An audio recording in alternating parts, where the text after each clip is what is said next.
Father Bob Warren of the Franciscan Friars of the Atonement. Thank you for listening to this rebroadcast of the Ave Maria Hour radio show. The Friars' popular Ave Maria Hour was first brought to the radio airwaves in 1939, recorded in New York City and on the mountainside grounds at Graymoor, a home in Garrison, New York. These timeless classic stories of the Bible and the lives of the saints came to life each week through dramatic reenactment by professional actors and actresses. You know, friends, Christ once said, "Do not hide your treasure under a bushel." In saying this, he meant share your gifts, share your talents. The Friars of the Atonement feel the message in these broadcasts remains as powerful and timely as when they were originally aired, and we are so happy to be able to share them with you today. To learn more about the missions and ministries of the Friars of the Atonement, I invite you to visit our website, www.atonementfriars.org. In the meantime, sit back and enjoy this rebroadcast of the Ave Maria Hour.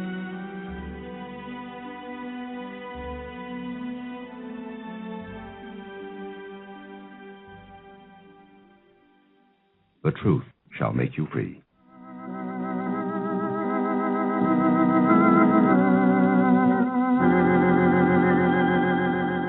Mrs. Ford? Yes? The teacher said you wanted to see me, Carolyn's teacher. I'm Carolyn's mother. Oh, Mrs. Perkins. That's right. Come in and sit down. I'm not going to change my mind, so maybe you better save your breath. Sit down, please. I won't take up very much of your time, but it is important. I've already told her teacher Carolyn's going to drop out. 3 years is long enough to try. I got 6 other children, and I need her at home. She's wonderful with the other kids. When she's grown up, some man's going to be very lucky to get my Carolyn, and he won't care whether she can read and write. So she's going to drop out. Do sit down. Just give me a few moments to talk with you. I've said all I have to say. I know. Now be nice enough and let me say what I have to say. All right, but Do sit down. All right. You're the principal of this school. That's right. Well, I'm sure you're very educated and all like that, and you set a lot of store by that sort of thing. But my mind's made up. Yes, I do set a great deal of store by that sort of thing. By learning how to read and write. A great deal. Well, I don't. It never did me any good. You never got a chance to use it, perhaps. I can read the labels on the cans. That's about all the good it ever did me. But Carolyn may have other ideas. She may want to do something different with her life. Something where reading and writing will be important. Essential, I should say. To you, maybe. Yes, it's very important to me. Well, of course, being a principal of a school, naturally. My job makes it essential. But the thing that makes it important is the fact that my grandmother was a slave. And when she was Carolyn's age, it was forbidden to teach a slave to read or write. Forbidden? There was a law? Yes, there was. Well, who'd make such a law? The state where my grandmother lived. Well, that's awful. Yes, it is, isn't it? That people should want to deprive children of an opportunity to learn. Why? Why did they? It was thought that if slaves should learn to read and write, they might read dangerous things. Things that would make them think that there was something wrong with slavery. It were right there. And if they could write as well, they might start spreading the idea. The safest way seemed to be to keep them ignorant and in darkness. I'm not trying to keep my Carolyn ignorant. She's been trying to learn for 3 years. I know. I've gone over her records. She didn't start school until she was 9. Well, I needed her at home. The other children needed her. We couldn't send her to school before. That's very hard for a child to start school with children who are so much younger than herself. She had a handicap right from the start. Well, I needed her. It wasn't until the end of the first year that we found out that Carolyn is nearsighted. I suppose because she's tall, she was always placed at the back of the schoolroom. That was difficult for her and unfair. And at the end of the year, they held her back. That's hard for a little girl, don't you think, Mrs. Perkins? To be the oldest in the class and the only one to be held back. The other kids teased her, I know that. Her own brothers and sisters teased her, but she didn't mind. Oh, Mrs. Perkins, do you think she really didn't mind? I can't believe that. I think she minded very much. Well, she never seemed to. She never complained or said anything. Perhaps by then, hopelessness had set in. The truly hopeless never seem to mind. They have given up, and there seems to be no point in letting people know you mind, because there is no hope that anything will be done. She went back to school. I let her go back. Yes, she went back, but hopelessly, quite sure that she would fail again. And that's what happened. Yes, that's what happened. And now I'm asking her to try again. And I'm asking you to let her try again. Why? Why does she have to go through all that again? She can stay home with me. I need her there. She doesn't have to learn to read or write. Your grandmother never learned to read or but write. She did. My grandmother learned to read and write very well. But how could she, when it was against the law? I'd like to tell you, if I may, if you have the time to listen. Go ahead, tell me. When my grandmother was about Carolyn's age, she was given to the young lady of the house, Miss Eugenia Aycock, as a birthday present.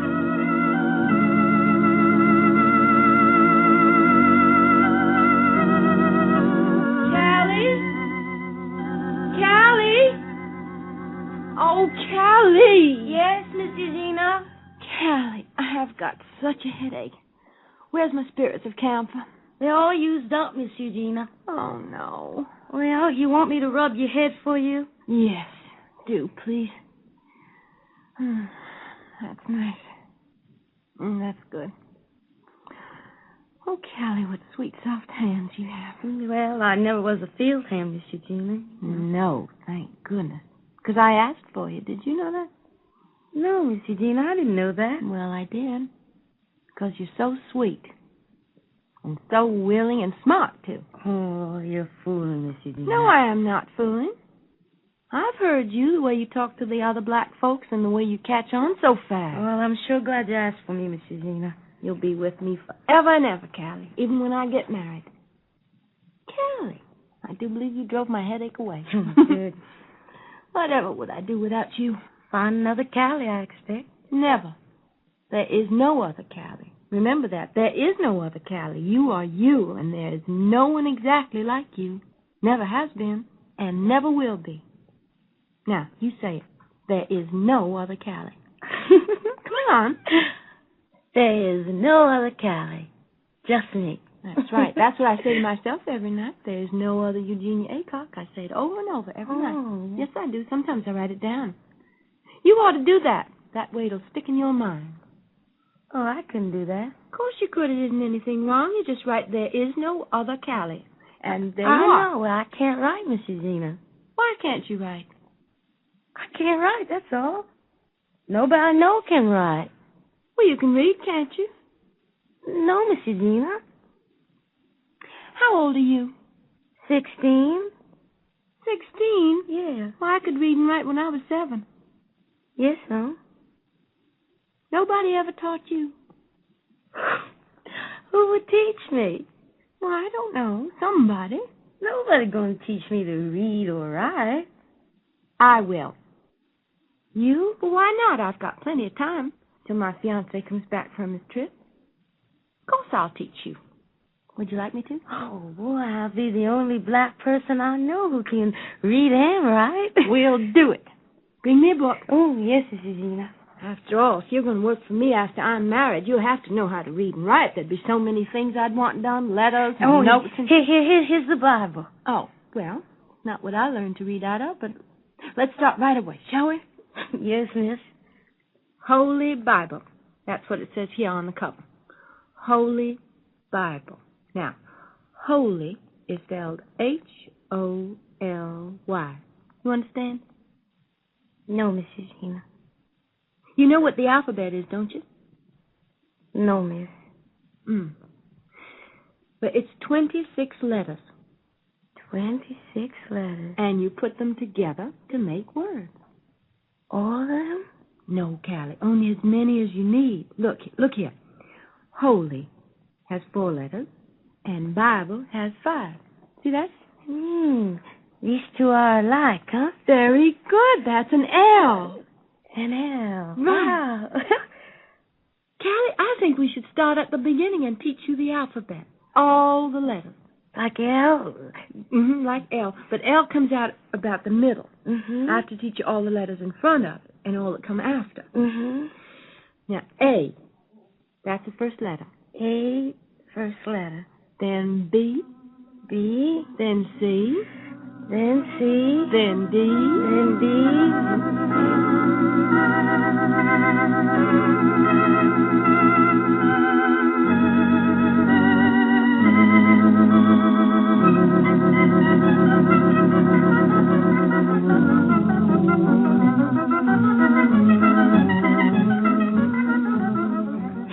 Gina, listen to me. A, B, C, D, E, F, G, H, I, J, K, L, M, N, O, P, Q, R, S, T, U, V, W, X, Y, Z. Listen, now wait a minute. Mr. Gina, please listen.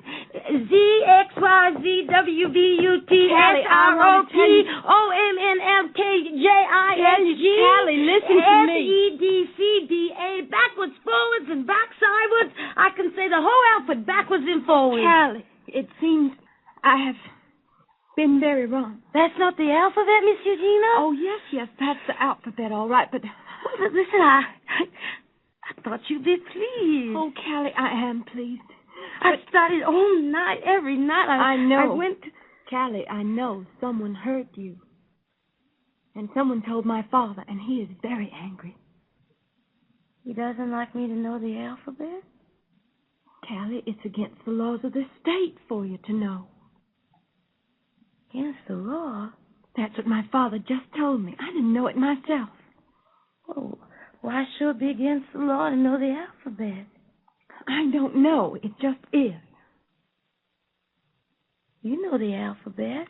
Yes, but it's different from me. You're allowed and I'm not allowed.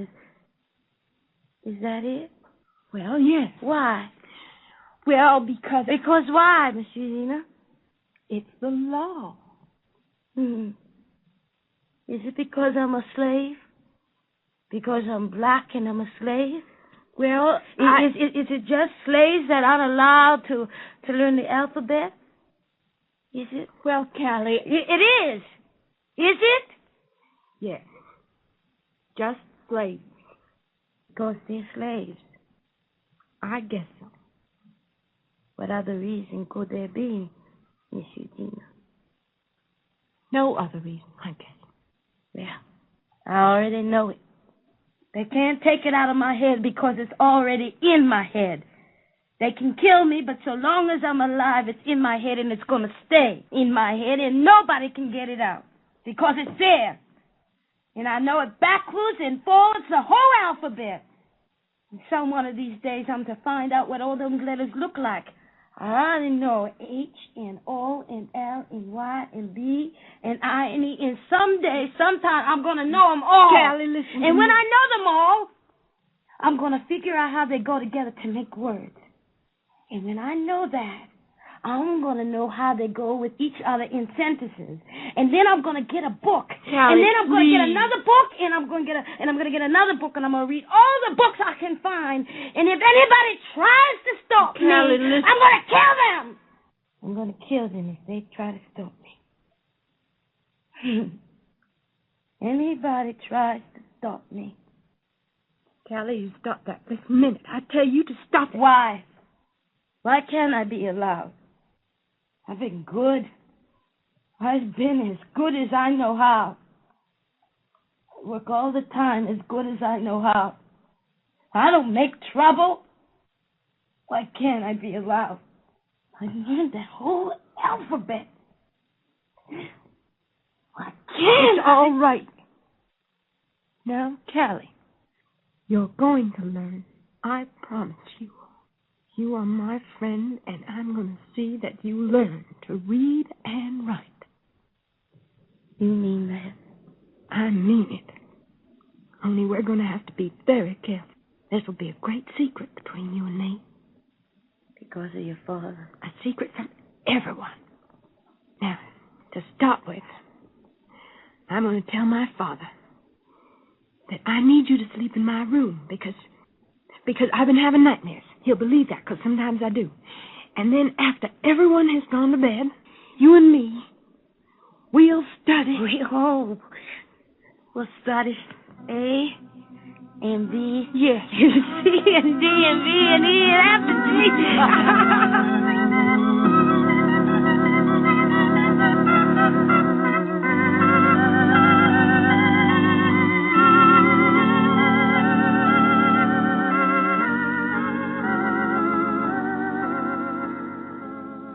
And it was in the arms of Anne of St. Bartholomew that St. Teresa died. That was the great St. Teresa of Avila, you know, Callie. St. Teresa's of Jesus, I know. Yes, now go on reading, Callie. For 6 years more, Anne remained quietly at Avila, and then a great change came into her life. Important people in Paris were anxious to introduce the barefooted Carmelites into France, and they applied for some Spanish nuns to help in making a foundation. Good. 6 nuns set out from Spain, and among them was Anne of St. Bartholomew. When they arrived in Paris and the court was welcoming them, Anne slipped into the kitchen to prepare meals. Did you know Anne was illiterate? She was one of the sisters who did humble work. I know.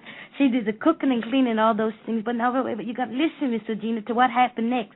Wait till you hear. Go on. You read very well, Oh, thank you. Listen to what happened now. Her superiors, however, had decided that St. Teresa's chosen companion was fitted for higher work, and shortly afterwards, Anne found herself among the nuns who chanted the Psalms in choir. How wonderful. And how unusual. No, wait, Miss Regina. That's not all. Wait till I read you what happened next. When Anne had made her profession, she had signed with a simple cross. But now listen to this, Miss Regina. I am listening, Callie. I am listening. Now, according to the best authorities, she found herself miraculously able to write. Oh. There, Miss Regina. What do you think about that, huh? Wonderful. That's truly wonderful. Because it was against the rules of the Carmelite order, you know, for sisters who were not choir nuns to be taught to read and write. I know. But that was 300 years ago, Callie, in the 16th century. You know that. It's not so anymore. Only with slaves. Isn't that so, Miss Regina? Callie, I told my husband last night what I had done with you, what you and I had done. What we had done together. You mean the reading? Yes. He knows I can read. Yes. And he is very pleased. Oh, you mean that? He likes me to read. He thinks it's a very fine thing. He doesn't like the idea of people working for him who can't read. As a matter of fact, he doesn't like the idea of anyone not being able to read. Oh, neither do I. Neither do I. Well, the thing is, Miss Regina, why, there's so much to read. Yes. I mean, it goes on forever and ever, doesn't it? Just the books in this house. I haven't read half those yet. And sometimes I look at the ones I haven't read and wonder to myself, what's in those books? What do they want to tell me? And it's as if they were just entreating me to open them up and read what's inside them, because after all, somebody did write each and every one of those books, and whoever did that must have wanted somebody to read what he's written. Now, don't you think so? Oh, I think so. Must be very hard to write a book. Don't you think so? Yes, I do think so. I like to write a book. What about? I don't know. Maybe about what it's like to be a slave. What it's like to learn to read. And write you, maybe. Me? What would you write about me? Well, about how you picked me out to teach, and how I was the only slave on your father's plantation that could read. I like to write that. Nobody knows I did that except you and me. Now your husband knows. Yes. He doesn't mind. No, he doesn't mind. Maybe, do you think maybe someday nobody will mind that black people can read and even write, maybe? Oh, I suppose, maybe. You know, I heard that up north. Even now there's some black people who can read and write. Some of them have wrote very well-known things. Yes, I have heard that. So, don't you think, Miss Eugenia, that, you should teach me to write? Why, you sly little thing, you. Is that what you've been trying to get at, all those pretty words about writing a book about me, all that sweet-talking stuff? All that was just to get me to teach you how to write? Well, don't you think you should, Miss Eugenia? Maybe I should. I think you should, Miss Eugenia. You know why I think you should? Why? Why should I? Because then you'd be a saint, like Saint Teresa. I would. How do you make that out? Shall I tell you? Of course you should tell me. Well, this is what I think, Miss Eugenia. When Anne of St. Bartholomew all of a sudden could write, when the miracle happened in Paris, when she became a choir nun, I think what happened was... You think what? I think she could read and write all the time. You mean it wasn't a miracle? I don't think it was a miracle at all. I think the good St. Teresa taught her to read and write. Callie, it could be, I suppose. They say she was St. Teresa's secretary, you know. Yes, they do. Well, and how could she be that if she couldn't read or write? True. Right. Now, I think St. Teresa liked to have her around, and St. Teresa thought she was a bright little thing. And even though it was against the rules of the Order of St. Teresa, just decided that she would teach Anne of St. Bartholomew how to read and how to write, see? She just plain took things into her own hands and taught her. That's what I think. You do you? Yes, I do. Some people are just naturally so good and so intelligent they want others to share in their knowledge and goodness. St. Teresa was like that. And you want me to be like St. Teresa. And that's why you're sweet-talking me. Well, you're already on the way to being like her, Miss Eugenia. I can read. You just have to teach me the other part. How to write. I wonder if St. Anne pestered St. Teresa the way you are pestering me. Oh, most likely she did. All right. Go get a copybook and some pencils from the children's room. We'll start right now. Oh, boy. Oh, Miss Eugenia. You're a sainted lady. I mean it. Oh, I am. Oh, I mean it. Oh, now don't go away. Please, I'll be right back. Don't go away now. I won't go away, my Anne of St. Bartholomew. I won't go away. Never fear. I will not go away.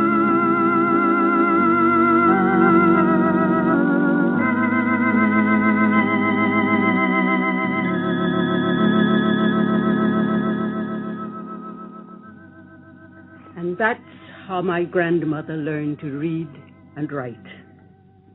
That's a wonderful story, Miss Ford.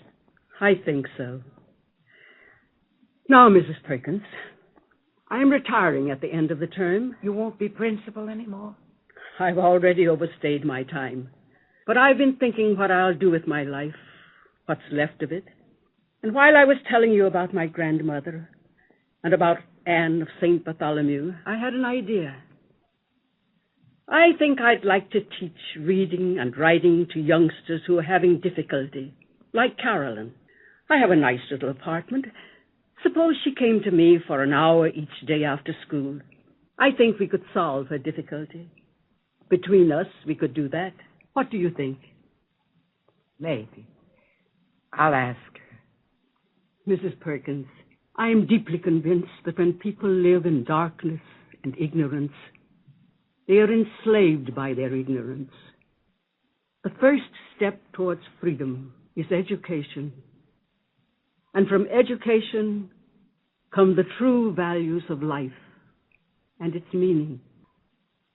Do you recall the words of our Lord in the Gospel of St. John?